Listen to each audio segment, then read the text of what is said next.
요셉이라고 하는 사람이 총리가 됐다, 이걸로 끝난다고 하면 여러분들은 사실은 진짜 큰 것을 모르고 있는 겁니다. 이유는 단 한 가지입니다. 요셉 안에 내면이 무너져 있는 사람으로 살 수 있거든요. 그런데 하나님께서 이 39장의 그 형통함 안에 어떤 축복을 주셨을까요? 처음으로 신뢰라고 하는 내면의 관계를 회복시켜 주셨습니다. 보디발이 요셉을 인정했습니다. 모든 걸 맡겼습니다. 피도 살도 전혀 섞이지 않았던 이 보디발이라고 하는 사람을 통해서 내면에 무너져 있는 삶을 세워놓으신 겁니다. 여러분, 감옥에 들어가서도 간수장에게 은총을 입고 그에게 신뢰를 입습니다.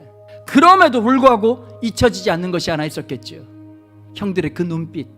드디어 야곱의 아들들이 곡식을 구걸하기 위해서 10명의 아들들이 요셉에게 왔습니다. 물론 요셉이 총리라는 사실을 까마득히 생각지 못하는 그런 상황이었죠. 하나님께서 어떤 일을 주셨습니까? 21절에 말하고 있는 것처럼 우리가 아우의 일로 말미암아 범죄하였도다. 여러분, 히브리 원어에 보면요, 우리나라 성경 한글에는 번역이 안 돼 있는데 아발이라고 하는 말이 들어있습니다.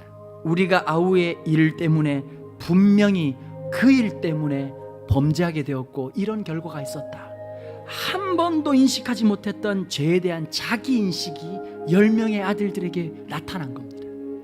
하나님의 역사의 변곡점은 내가 죄인이라는 사실을 깊이 인식할 때에 시작되는 겁니다. 요셉은 형들에 대한 깊은 오해가 하나 있었습니다.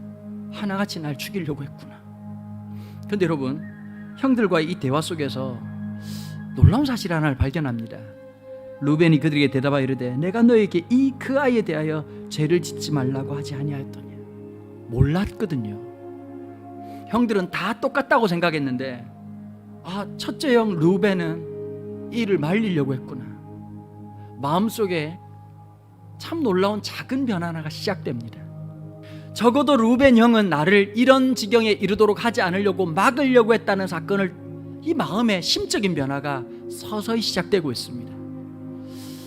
요셉의 무너졌던 그 내면에 하나님의 은혜의 눈물이 메마른 땅 위의 단비처럼 하나님의 긍휼이 시작되는 겁니다. 요셉의 그 눈물은 하나님의 뜻을 마주하는 새로운 길이 되었습니다. 우리에게 필요한 것이 어떤 것일까요? 이 요셉의 눈물입니다.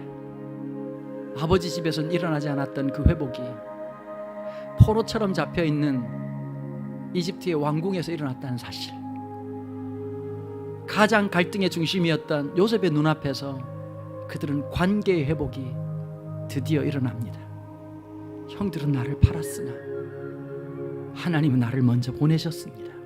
서로를 사랑하고 끌어안을 수 있는 진정한 교회됨의 영광이 오늘 이 시간 임하기를 주님의 이름으로 축원합니다. 기도하겠습니다.